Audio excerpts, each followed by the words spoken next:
Welcome to The Explainer, where we dig into big ideas by going straight to the source. Today, we're tackling a really radical claim about one of the biggest names in literature, Charles Dickens. Okay, so let's just dive right in.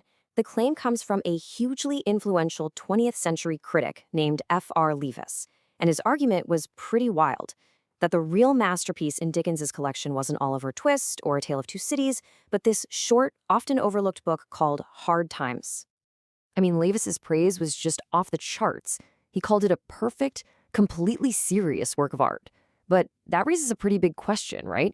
If it's so great, why was it basically ignored by critics for decades? Why was it just a footnote compared to his other blockbusters? So why was this supposed masterpiece kind of hidden in plain sight? Well, Leavis had a theory, and it all came down to what people expected from a Dickens novel. You see, critics and readers wanted that classic Dickens experience. These huge, sprawling, messy worlds, just overflowing with characters that felt so real they could walk right off the page. But Hard Times, it was the total opposite. It was tight, it was focused, it was symbolic. Instead of just showing us life, Dickens was giving us this powerful, organized argument about life. And because it totally broke the mold, most people just didn't get it. They missed the point entirely. So here's the absolute key to Leavis's entire argument. To get Hard Times, you have to stop thinking of it as a regular novel. You gotta put it in a whole different category. He calls it a moral fable. So what the heck is that? Well, think of it like this. It's a story where everything, and I mean everything, every character, every place, every single event is a symbol that points back to one big central idea. There's no fat to trim. It all serves the main argument.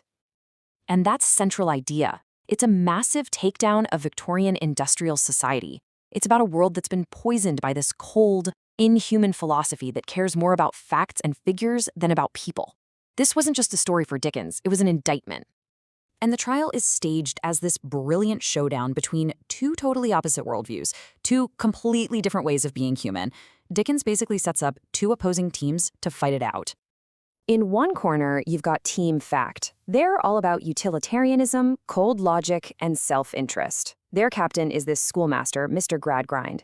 And in the other corner, you have Team Fancy. They represent imagination, empathy, the human spirit, and their champion is this humble circus girl named Sissy Jupe and her performing family.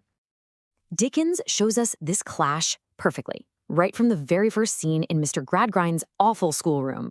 He puts Sissy Jupe on the spot, a girl who grew up in a circus and literally lives with horses, and demands that she define a horse.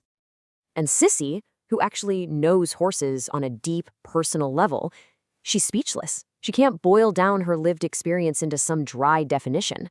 But the star pupil, a kid named Bitzer, oh, he can. He pops up and rattles off the perfect, fact-based textbook answer. And right there, that is the absolute heart of Leavis's point. The philosophy of fact is so obsessed with data that it completely mistakes information for real knowledge. Sissy's genuine intuitive understanding is treated as worthless, while Bitzer's memorized list of trivia is held up as genius. So that opening scene perfectly sets the stage. From that point on, Leavis argues the rest of the novel is just a systematic, step-by-step demolition of Gradgrind's entire worldview. And here's the really crucial part. The system isn't destroyed by some outside enemy. Nope. It eats itself alive.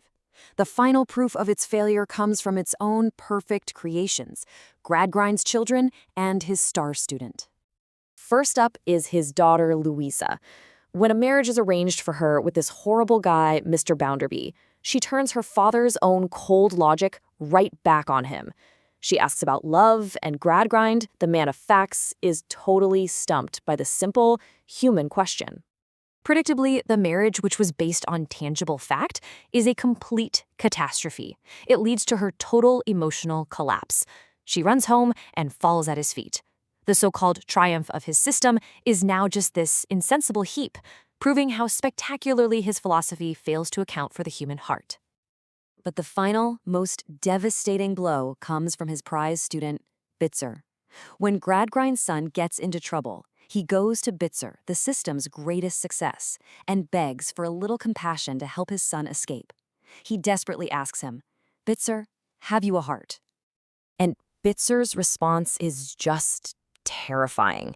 It perfectly illustrates the result of Gradgrind's teaching.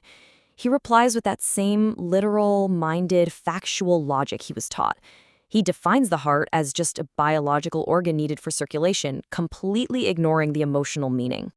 Then Bitzer just calmly explains that helping Gradgrind's son would be a bad calculation for his own career. He is the perfect product of the system, a rational, self-interested, and completely monstrous human being. The philosophy, when you take it to its logical conclusion, creates a person with zero compassion, zero gratitude, zero soul. Now, for Leavis, what makes this fable so incredibly powerful isn't just the plot. It's Dickens' absolute jaw-dropping mastery of language. Leavis argues that Dickens writes with this poetic force that makes all these symbolic ideas feel intensely real and alive. I mean, just look at this description of the factory town, Coketown. The smoke isn't just smoke, it's interminable serpents. The town isn't just industrial, it's severely workful. This is language that breathes life into abstract ideas. And it's so fitting that the final moral of the story doesn't come from some high-minded philosopher. It comes from the kind, lisping, asthmatic circus owner, Mr. Sleary.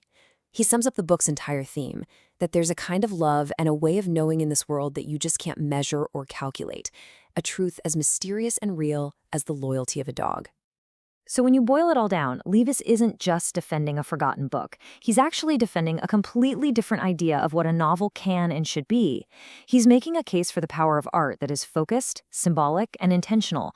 Art that doesn't just copy reality, but actually reveals the hidden truths that are simmering just beneath the surface.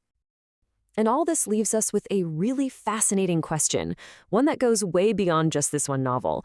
It forces us to ask what we really value in art and storytelling. Do we want a perfect mirror that reflects the world as it is? Or do we want a powerful lens that helps us truly understand it?